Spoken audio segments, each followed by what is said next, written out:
and lay that down. And you measure it out, but this is a different phase, so this has already been marked out, so we'll use the phases marked out. So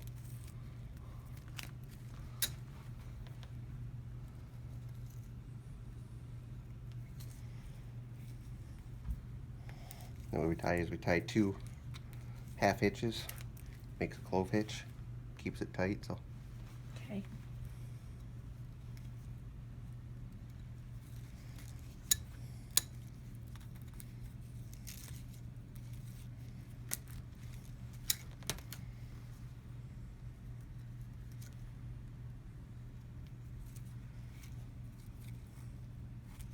So just go through 2 of them?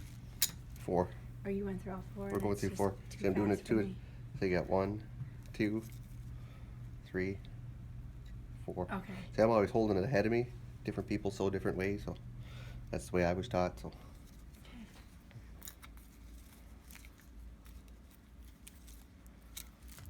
You get your two halves, make a clove.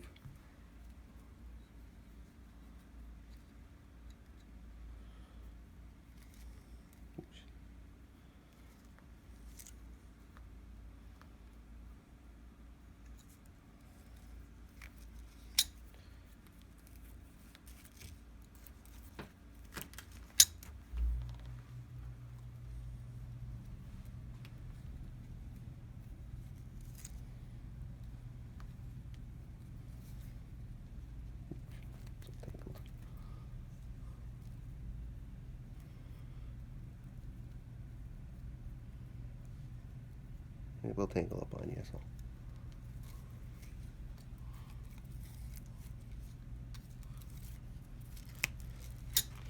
Because what they got here is, on this white and stuff, is actually a double selvage. There's two twines there versus your single. That's how you know where your edge is of the net. Okay.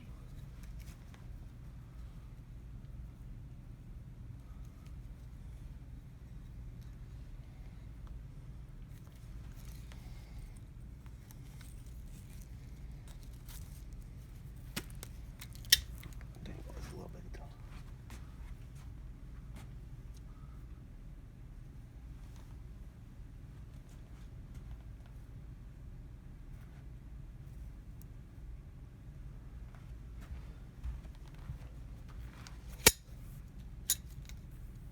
And some people sew from one side, some people sew from a different side, you know, and it varies. I mean, I sew this way, other people can sew this way, and then they can come back down and sew this side, you know, and they sew 2 different directions and stuff, you know. I sew the same direction every time, so. That makes sense.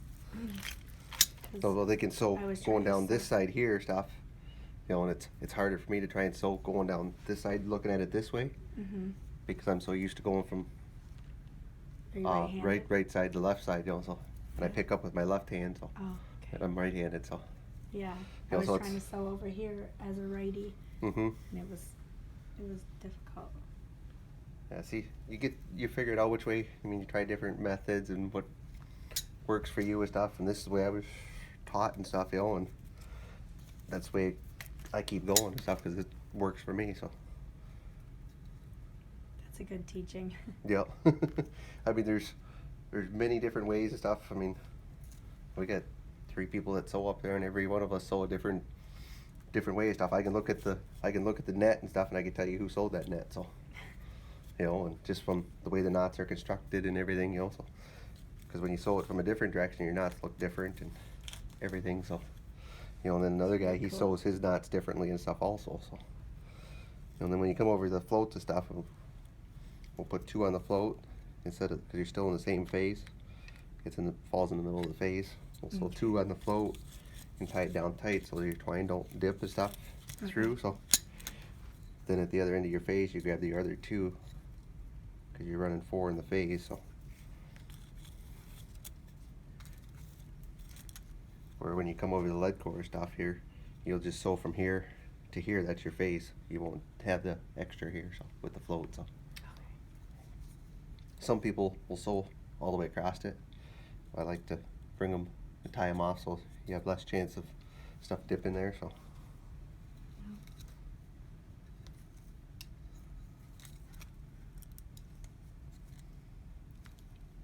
happen too when you drop your needle.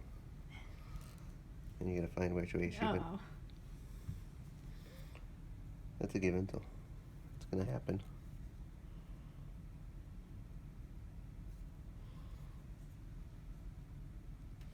Your smaller meshes aren't so bad with that, but your bigger meshes tend to knock your needle through, so.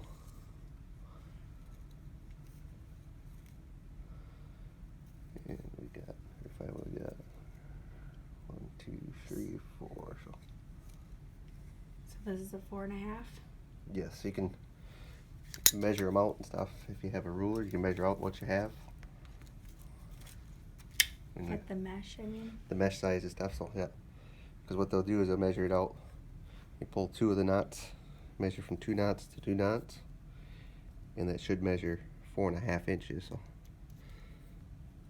Which is your stretch mesh and stuff, which that appears to be what it is and stuff, you know, so.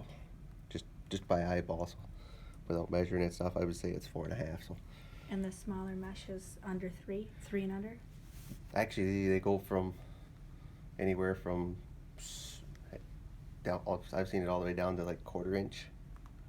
I don't want to ever show that, but they go 1/4 inch and all the way up to 12 inch and stuff. Also, depending on what fish you're targeting. This year, 4.5 is pretty common throughout the tribes and stuff. You know, for catching whitefish and stuff is pretty common. So whitefish, walleye, you know, burbot. So there's several different species, you know, that you can catch in the 4.5. So it's pretty common. So another common one is your 3 inch and your 2.5 and stuff for like your perch and your herring and stuff like that. So basically it all comes down to what you're trying to target and everything. So obviously if you're targeting a more aggressive fish like your lake trout and stuff, you know, you'd use a heavier twine and stuff, you know, but it all depends on what you're targeting.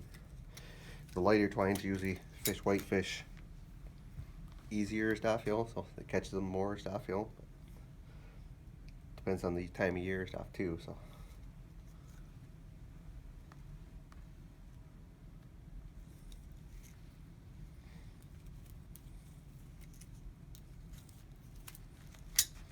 You just always want to make sure you snug up your knots and stuff, you know, because sometimes if you don't snug them up, they'll come apart and stuff, you know.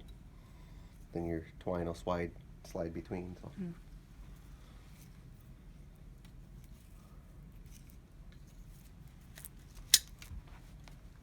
And just always pick up your feet. So don't drag them because you'll end up with it wrapped around your feet. So. You probably found that out. So. It's very easy to get tangled up in. So.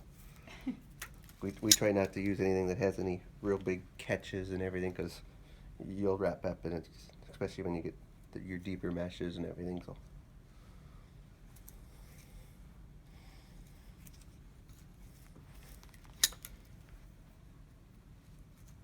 Biggest thing is just remembering how many you put on each one and stuff. Once you get going in a rhythm and stuff, it's not too bad. So certain twines, I can't talk and sew at the same time. So because you're trying to count too many, you're trying to count and talk at the same time, and that never results good. So this one here is pretty easy to sew and talk. So your smaller meshes and stuff, you can't do that and stuff. You just gotta stop and talk. So.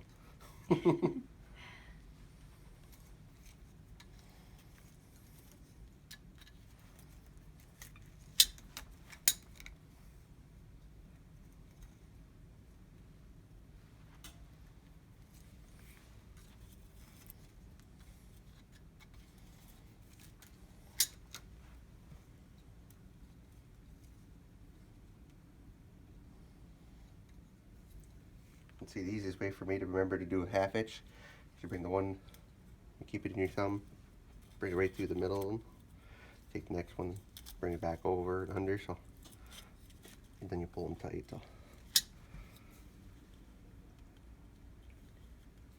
And this type of needle is the Loomis? Yes, this is a Loomis needle. So.